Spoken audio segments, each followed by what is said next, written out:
Assalamualaikum dan salam keluarga Malaysia. Bersama saya Muhammad Dihya Sahlan dalam Berita Pagi Sabah edisi Ahad 2 Oktober 2022.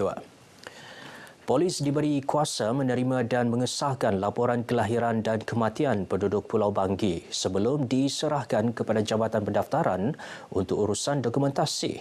Kaedah tersebut akan mempercepat dan memudahkan Jabatan Pendaftaran sekaligus mengelak kelewatan pendaftaran dokumen pengenalan. Menteri Dalam Negeri Datuk Hamzah Zainuddin menegaskan pemberian dokumen pengenalan merupakan perkara yang harus ditangani secara serius kerana melibatkan isu keselamatan. Caranya adalah untuk kita memberikan kuasa kepada polis untuk diberikan satu hak kepada rakyat di sini buat laporan kelahiran anak-anak mereka pada minggu yang pertama. Sebulan sekali JPN daripada Kudat akan datang ke sini. Di situ akan kita ambil fail semua mereka yang telah pun didaftarkan kelahirannya. Datuk Hamzah berkata demikian kepada RTM selepas menyempurnakan program menyemai kasih rakyat Mekar di Dewan Serbaguna Karakit Pulau Banggi, Kudat. Sementara itu, Ahli Dewan Undangan Negeri Pitas, Datuk Rudi Awah merakamkan penghargaan atas keprihatinan Kementerian Dalam Negeri menangani masalah pemberian dokumentasi kepada penduduk di Pulau Banggi. Saya amat-amat tertarik dan berterima kasih kepada Menteri Dalam Negeri apabila menurunkan kuasa kepada pihak polis untuk memastikan bahawa rakyat di Pulau Banggi apabila melahirkan anak dapat dipantau oleh pihak polis dan apabila ada laporan kepada pihak polis maka tidak timbul lagi daftar lewat kepada anak-anak yang lahir di Pulau Banggi ini. Program Mekar yang dilaksana sejak 2019 berjaya menyelesaikan 148 permohonan daftar lewat kelahiran dan 106 permohonan daftar lewat kad pengenalan. Dalam majlis ini, Datuk Hamzah turut mengumumkan peruntukan RM500,000 untuk naik taraf Balai Polis Karakit selain sebuah bot. Kerjasama masyarakat penting bagi memastikan keselamatan negeri ini sentiasa terjamin. Ini termasuk menyalurkan maklumat kepada pihak Eastern Sabah Security Command (ESCOM) agar tindakan pencegahan dapat diambil sekaligus menghapuskan sebarang bentuk ancaman keselamatan yang cuba bertapak di kawasan pantai timur Sabah. Demikian dinyatakan Timbalan Ketua Staf Perisikan Angkatan Tentera ATM ESCOM, Syed Zulkifli Syed Abdul Rahman dalam sesi Pocket Talk Komander Eastern Command bertajuk Zon Selamat Sabah Timur Zon Selamat sempena program Kita Demi Negara Zon Sabah di perkarangan Stadium Likas Kota Kinabalu. Kira-kira 3,000 pengunjung menghadiri sesi Pocket Talk ini melibatkan pelbagai agensi keselamatan, antaranya Angkatan Tentera Malaysia ATM, Polis Diraja Malaysia PDRM dan Agensi Penguatkuasaan Maritim Malaysia APMM. Program Kita Demi Negara Zon Sabah yang berakhir hari ini turut mengadakan pertunjukan tempur tanpa senjata ESCOM. Susulan dakwaan kes culik membabitkan murid sekolah di beberapa buah negeri yang didapati palsu, Timbalan Menteri Pendidikan 2 Datuk Muhammad Alamin menasihati ibu bapa supaya tidak mudah mempercayai sebarang dakwaan palsu yang sengaja disebarkan pihak tidak bertanggungjawab. Tegas Datuk Muhammad, negara mempunyai undang-undang dan medium terbaik dalam menyalurkan maklumat tepat dan sahih kepada rakyat. Kalaulah mana-mana news itu atau mana-mana informasi itu tidak tepat, jangan kita cepat menyebarkan perkara begitu. Ini akan mengakibatkan kegusaran kepada orang ramai. Kalau ada mana-mana yang barangkali yang mencurigakan, kita boleh buat laporan polis cepat dan biarlah pihak berkenaan untuk buat siasatan.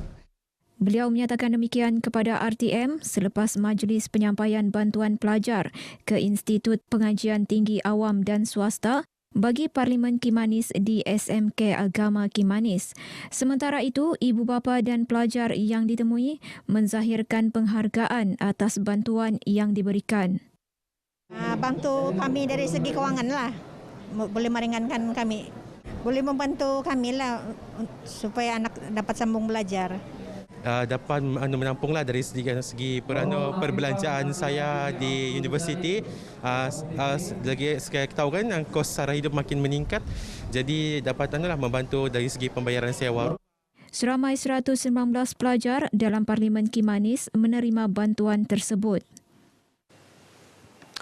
Jabatan Bomba dan Penyelamat JBPM Zon Daerah Sandakan meliputi Kinabatangan, Beluran, Telupit dan Tongot siap siaga menghadapi monsun timur laut.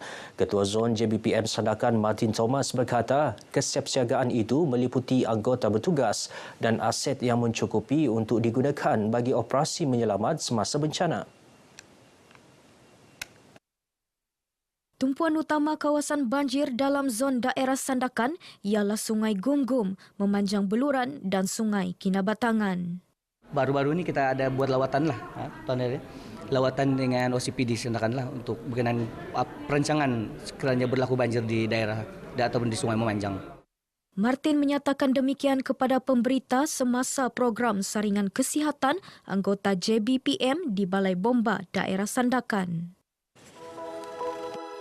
Bersama kita bangkit, bersama kita pulih. Kita lindung diri, lindung keluarga. Terapkan nilai-nilai murni. Kebersamaan, berkasih sayang, bantu-membantu dan hormat menghormati antara satu sama lain.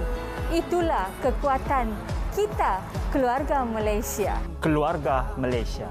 Bersama kita mencari titik persamaan, raikan kemenangan bersama.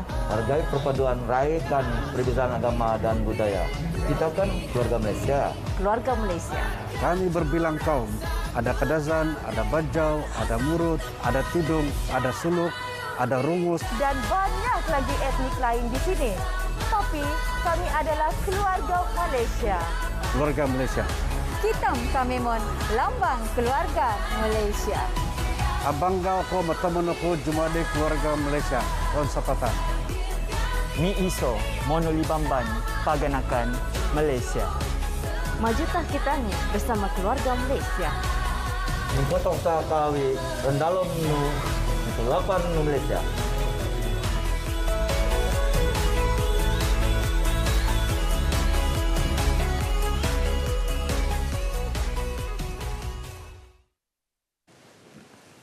Baik, kita beralih ke perkembangan semasa COVID-19. Sabah merekodkan 124 kes jangkitan baharu semalam, menurun 47 kes berbanding hari sebelumnya.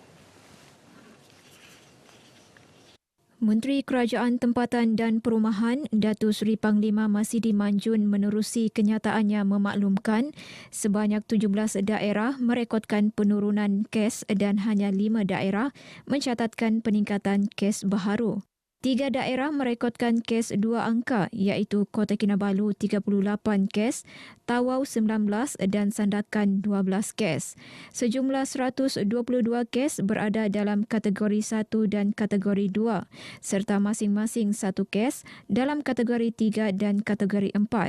Dalam pada itu, seramai 137 pesakit sembuh manakala 191 pesakit sedang menerima rawatan dengan 6 pesakit memerlukan penjagaan kritikal dan 2 pesakit lagi memerlukan alat bantuan pernafasan. Program pengumpulan dan penilaian produk koperasi berupaya menjadi platform untuk ahli koperasi menambah baik produk dihasilkan, termasuklah aspek pelabelan dan pembungkusan produk yang memenuhi standard. Program yang dianjurkan angkasa itu melibatkan penyertaan 64 ahli koperasi di Sabah. Naib Pengerusi Eksekutif Bahagian Dasar dan Pembangunan Suruhanjaya Koperasi Malaysia SKM, Datuk Umar Sarim berkata, produk yang dihasilkan ahli koperasi di Sabah mempunyai potensi tinggi dan mampu menembusi pasaran antarabangsa. Sehubungan itu, pengetahuan mengenai ilmu pemasaran perlu dikuasai ahli koperasi. Produk dia baik, sedap, tapi masalahnya pembungkusan dia masih dalam tahap perlu diperbaiki. Perlu ada standard.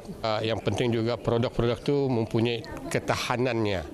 Jangan jangka hayat produk itu panjang, bukan untuk 1 minggu, 2 minggu. Tapi kita mahu kalau boleh produk makanan yang macam dibungkus ni boleh bertahan setahun.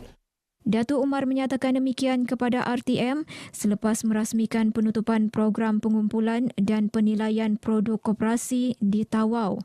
Tambah beliau, pihaknya juga menyediakan bantuan keuangan melalui tabung modal pusingan bagi ahli koperasi yang memerlukan penambahan mesin untuk menampung permintaan tinggi produk. Penganjuran program ini turut disokong ahli koperasi bagi meningkatkan kualiti produk yang dihasilkan. Agensi-agensi yang berkaitan akan kita bawa bersama untuk menilai dari segi nilai tambah dan bolehlah kita edarkan kepada mana-mana pusat membeli belah yang sudi menerima produk-produk ini untuk dipasarkan kepada masyarakat umum. Ini satu kursus yang baik kepada anggota-anggota koperasi yang mempunyai produk dan boleh dipasarkan oleh koperasi. Sebab dia produk kita itu dinilai dan diperbaiki dia punya pembungkusan dan direka bentuk. 1,652 koperasi kini berdaftar dengan SKM melibatkan keahlian 339,000 orang. Jabatan Perhutanan Sabah dinobatkan Johan kategori Badan Kerajaan berpakaian seragam rasmi dalam pertandingan kawat istiadat perbarisan sempena Hari Jadi Rasmi yang di-Pertuan Negeri Sabah Tun Johar Datuk Mahiruddin ke-69 di Padang Merdeka, Kota Kinabalu. Naib Johan Jabatan Kastam Diraja Malaysia manakala tempat ketiga Jabatan Penguatkuasaan Dewan Bandaraya Kota Kinabalu di BKK. Bagi kategori Jabatan Kerajaan Tidak Berpakaian Rasmi pula dimenangi Kementerian Pelancongan Kebudayaan dan Alam Sekitar. Tempat kedua Lembaga Hasil Dalam Negeri Malaysia dan Jabatan Kerja Raya di tempat ketiga. Kategori Pertubuhan Bukan Kerajaan NGO pula dimenangi Akademi Jahitan Kota Kinabalu, Naib Johan Majlis Belia Sabah dan tempat ketiga Gabungan Veteran Angkatan Tentera Malaysia Sabah. Sabah Electricity sendirian berhad muncul Johan bagi kategori swasta dan komersial manakala North Borneo University College Johan bagi kategori IPTA/IPTS. Setiap pasukan menerima hadiah wang tunai, piala iringan dan sijil kemenangan yang disampaikan Timbalan Ketua Pengarah Sektor Operasi DBKK Robert Lipon. Keseluruhannya sebanyak 58 kontijen menyertai pertandingan kawat istiadat perbarisan ini. Baik saudara, paparan itu mengakhiri perkembangan berita pagi Sabah edisi Ahad 2 Oktober 2022. Saya Muhammad Dihya Sahlan. Assalamualaikum dan salam hormat.